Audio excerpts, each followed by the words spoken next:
Good morning students. Java language सीखने की इस सीरीज़ में आज हम लोग देख रहे हैं जावा का first lecture introduction to Java, जिसमें हम सबसे पहले देखेंगे जावा क्या होती है, इसकी हिस्ट्री क्या है, ये कहाँ यूज़ होती है, जावा के डिफरेंट डिफरेंट कौन से फ्लेवर्स होते हैं, ऑब्जेक्ट ओरिएंटेड लैंग्वेज के क्या फ़ीचर्स होते हैं और जावा के क्या फ़ीचर्स होते हैं। ये सारे पॉइंट्स हम लोग वन बाय वन डिस्कस करेंगे। तो सबसे पहले देखेंगे व्हाट इज़ जावा। तो जावा एक ऑब्जेक्ट ओरिएंटेड प्रोग्रामिंग लैंग्वेज होती है। जैसे सी प्रोसीजर ओरिएंटेड होती है, वैसे Java object oriented programming language है। जावा लैंग्वेज बनी थी 1991 में। जेम्स गॉसलिंग और उनकी टीम ने सन माइक्रोसिस्टम कंपनी में इसे बनाया था। स्टार्टिंग में जावा का नाम ओक सोचा गया था, बट ओक नेम से पहले से ही कुछ रजिस्टर होने की वजह से इसका नेम जावा रखा गया। सन माइक्रोसिस्टम कंपनी बनी थी 1982 में। विनोद खोसला सन माइक्रोसिस्टम कंपनी के को फाउंडर थे। जावा का जो प्रोग्राम होता है वो क्लाइंट मशीन में भी रन होता है, वो सर्वर मशीन में भी रन होता है, एम्बेडेड मशीन में भी रन होता है, क्लाउड में भी रन होता है। इसीलिए कहा जाता है जावा इज़ एवरीवेयर। जावा का एक प्रिंसिपल है राइट वंस रन एनीवेयर, जिसे शॉर्ट में वोरा भी कहते हैं, क्योंकि जावा प्लेटफॉर्म इंडिपेंडेंट लैंग्वेज होती है। जावा में प्रोग्राम आप किसी भी प्लेटफॉर्म पे रन कर सकते हैं, इसीलिए कहा जाता है राइट वंस रन एनीवेयर। अभी हम जो पढ़ रहे हैं उसे कोर जावा कहते हैं, या उसे जावा का स्टैंडर्ड एडिशन कहते हैं। जावा के कुछ फीचर सी से इनहेरिट हुए हैं, कुछ फीचर सी प्लस प्लस से इनहेरिट हुए हैं। नेक्स्ट स्लाइड में हम लोग देखेंगे जावा कहाँ यूज़ होती है। तो जावा डेस्कटॉप एप्लीकेशन में, वेब एप्लीकेशन में, एंटरप्राइज एप्लीकेशन में, मोबाइल एप्लीकेशन में, एम्बेडेड सिस्टम में, गेम्स में और रोबोटिक्स में यूज़ होती है। अब जावा के कौन कौन से फ्लेवर्स होते हैं। वैसे तो जावा के बहुत सारे फ्लेवर्स हैं, लेकिन ये तीन जो पॉपुलर फ्लेवर्स हैं वो यूज़ होते हैं। पहला है जावा एसी स्टैंडर्ड एडिशन, या जिसे कोर जावा भी हम कहते हैं, जो हम लोग अभी पढ़ रहे हैं। सेकंड है जावा एंटरप्राइज एडिशन, जिसे एडवांस जावा भी कहते हैं। थर्ड होता है जावा एमई, जिसे माइक्रो एडिशन कहते हैं, ये मोबाइल के लिए यूज़ होता है। एंड्रॉयड एप्लीकेशन इससे डिफरेंट होती है। नेक्स्ट स्लाइड में हम लोग देखेंगे features of object oriented programming language. क्योंकि Java object oriented programming language होती है, इट मीन्स इसका क्या मीनिंग हुआ, ये ऑब्जेक्ट ओरिएंटेड के सारे फीचर्स को सपोर्ट करती है। तो ऑब्जेक्ट ओरिएंटेड के फीचर वैसे तो हम लोग लास्ट सेम में ऑलरेडी डिस्कस कर चुके हैं सी प्लस प्लस में, लेकिन एक बार हम फिर से रिवाइज कर लेते हैं। तो फर्स्ट फीचर जो होता है ऑब्जेक्ट ओरिएंटेड प्रोग्रामिंग लैंग्वेज का, वो होता है ऑब्जेक्ट। तो ऑब्जेक्ट क्या होता है? ऑब्जेक्ट एक रियल वर्ल्ड एंटिटी होती है, जो कि पर्सन, प्लेस या थिंग हो सकती है। सेकंड फीचर होता है क्लास।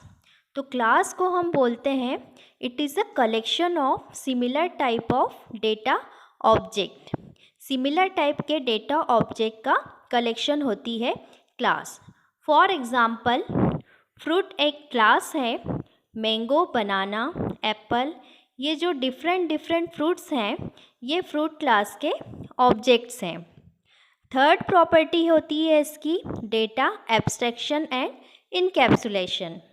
तो एब्स्ट्रैक्शन का क्या मीनिंग होता है? एब्स्ट्रैक्शन का मीनिंग होता है हाइड करना। तो ओनली उतनी ही इन्फॉर्मेशन यूज़र को शो करना जो कि उसके लिए नेसेसरी है। अननेसेसरी इन्फॉर्मेशन को हाइड करके रखा जाता है।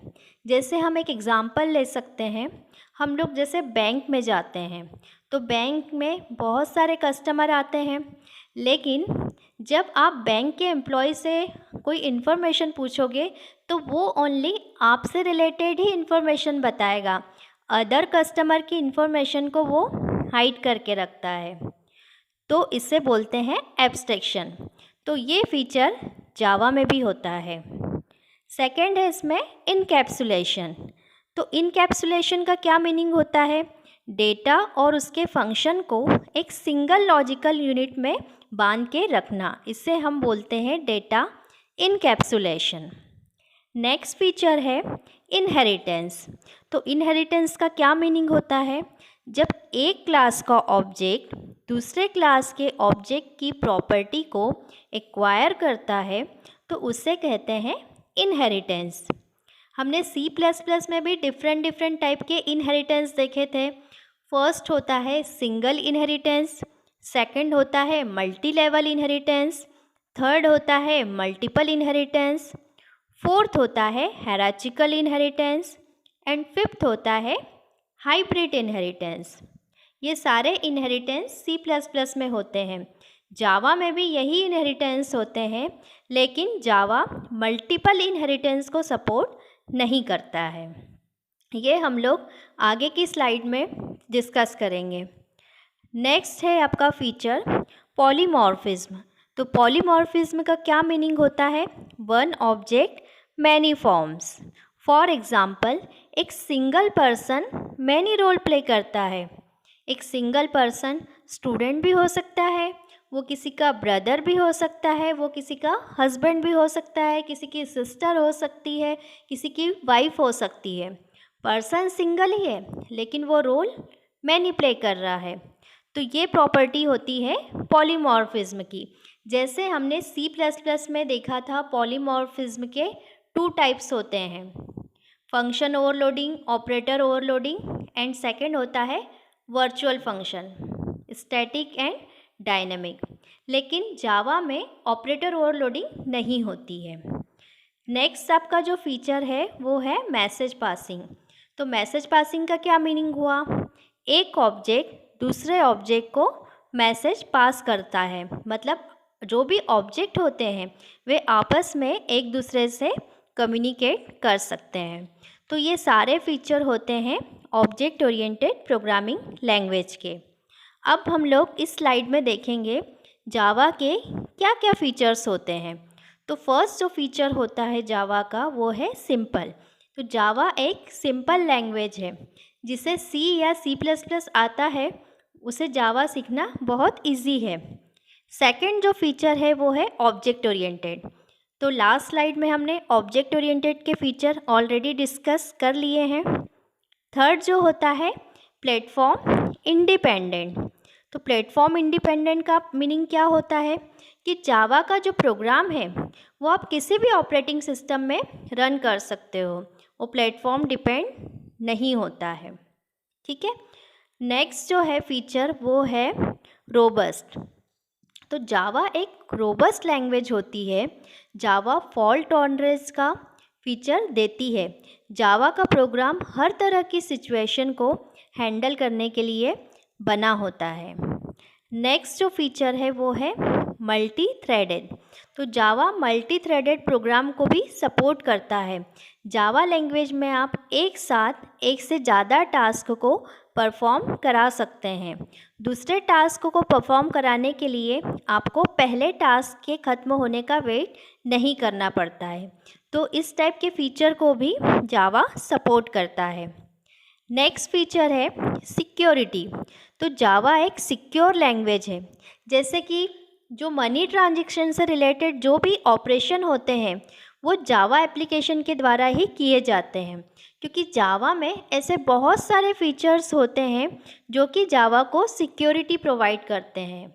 जैसे फॉर एग्ज़ाम्पल हम ले लें, जो पॉइंटर होता है वो C++ का इम्पॉर्टेंट फीचर होता है, बट जावा में पॉइंटर का कंसेप्ट ही नहीं है। जावा में रेफरेंस वेरिएबल होता है। नेक्स्ट फीचर है आपका पोर्टेबिलिटी। तो जावा एक पोर्टेबल लैंग्वेज है, क्योंकि बाइट कोड हर किसी सिस्टम में रन हो जाता है, इसलिए यह एक पोर्टेबल लैंग्वेज है। नेक्स्ट फीचर है जावा का डिस्ट्रीब्यूटेड। तो जावा एक डिस्ट्रीब्यूटेड लैंग्वेज है।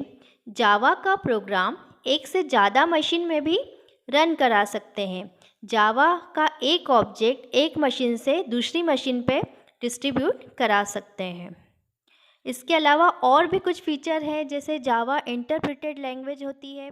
जावा का